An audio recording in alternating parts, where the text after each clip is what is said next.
হে everyone, কেমন আছো সবাই? তো দেখো, তোমাদেরকে বলেছিলাম মিনি ব্লগে যে একটা বড় ব্লগ নিয়ে আসবো আমার বেবি হওয়ার, তো সেটাই নিয়ে চলে এসেছি। আর এই হচ্ছে সেই হসপিটালে যেখানে আমার বড় শাশুড়িমা আমাকে অ্যাডমিট করেছিল।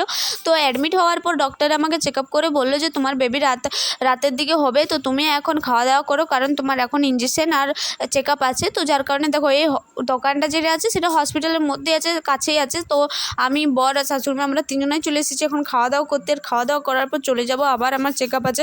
আর আমরা এতটা পরিমাণে টেনশানে ছিলাম যে যার কারণে না বেশি ক্লিপই নেওয়া হয়নি। আমার বরকে বলেছিলাম যে তুমি অনেক ভিডিও করবে, আমার যে হয়ে যাক তুমি ভিডিও করতে ছাড়ো না, কিন্তু আমার বর বলছিল, মানে শুনেই নেই। সে প্রচণ্ড টেনশানে ছিল, আমার শাশুড়ি মাও টেনশানে ছিল, আর আমিও ছিলাম।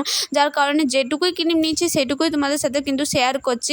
আর ডক্টরে মানে আমাকে বলছিল যে রেফার করে দেবে যদি মানে বেবি নর্মালে না হয়, সে পজিশনে না আমাকে দেখতে পাই, কিন্তু সবই কিছু ভগবানের কৃপাতে ভালো করে হয়ে গেছে। আর দেখো, লেবার রুমে পাঠানোর পর আমাকে চেক আপ করার পর কিন্তু রাত 11টার দিকে আমার বেবি হয়ে গেছে। আর এটা হচ্ছে সকালের ভিডিও, পরের দিনে।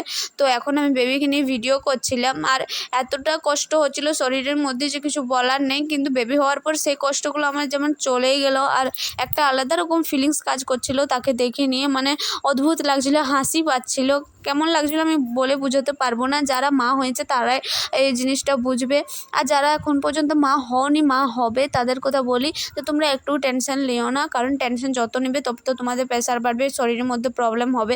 তাই ভগবানকে ডাকে যাবে, দেখবে আপনি সব কিছু ঠিক হয়ে যাবে। আর তারপরে এটা হচ্ছে পরের দিনে আমার যেহেতু নর্মালি বেবি হয়েছে, যার কারণে ডক্টর আমাকে বেশি দিন রাখেনি, মাত্র 2 দিন রেখে ছেড়ে দিয়েছিল।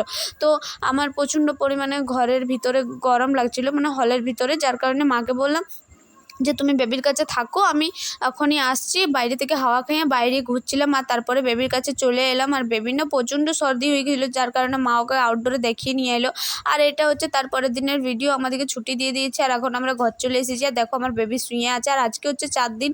তো 4 দিনের বেলা না আমাদের একটা নিয়ম আছে ঘরে, ঝাল ভাত বলে একটা জিনিস, তো সেটা নাকি খেতে দিতে হয়। তো মা দেখো এখানে অনেক রকমের রান্না বান্না করেছে, আমাকে খেতে দিয়েছে। আর এখন আমি খাইয়ে নিচ্ছি, কারণ প্রচণ্ড খিদে পেয়েছিল। আর যেহেতু 2-3 দিন পর মানে ভাত খেতে পাচ্ছি, তো যার কারণে দেখো এখন খেয়ে নিচ্ছি। আর একটা যে জিনিস হচ্ছে সেটা হচ্ছে বেবি হওয়ার পর অনেক খিদে পায়, তো সেটাই মানে আমার অনেক খিদে পেয়ে গেছিলো। আর দেখো এখানে আমার বেবিকে ওষুধ খাওয়ানো হচ্ছে, ওর বাবা আর মা মিলে খাওয়াচ্ছে, কারণ এইখানে না ওর প্রচণ্ড সর্দি হয়ে গেছিলো। সে বলেছিলাম যে আউটডোরে মা ওকে দেখিয়ে নিয়ে এলো। তো তারপরে এখন দেখো ডক্টর ডপার দিয়েছে, আর সেটাই ওকে খাওয়াচ্ছে। দেখো কতটা কিউট লাগছে ওষুধটা খেবার সময়। আর তোমরা যে আমার বেবির আর আমার ভিডিও দেখতে চাও আমাকে কমেন্টে অবশ্যই জানিও। আর আমার ভিডিওর মধ্যে যদি কোনো ভুল হয়ে থাকে সেটাও কিন্তু আমাকে কমেন্টে অবশ্যই জানিও। এবার দেখা হবে অন্য কোনো ভিডিওতে, আমি নতুন নতুন ভিডিও নিয়ে আসছি আমার বেবিকে নিয়ে। তো তোমরা ততক্ষণ ভালো থেকো, সুস্থ থেকো। Thanks for watching, bye bye.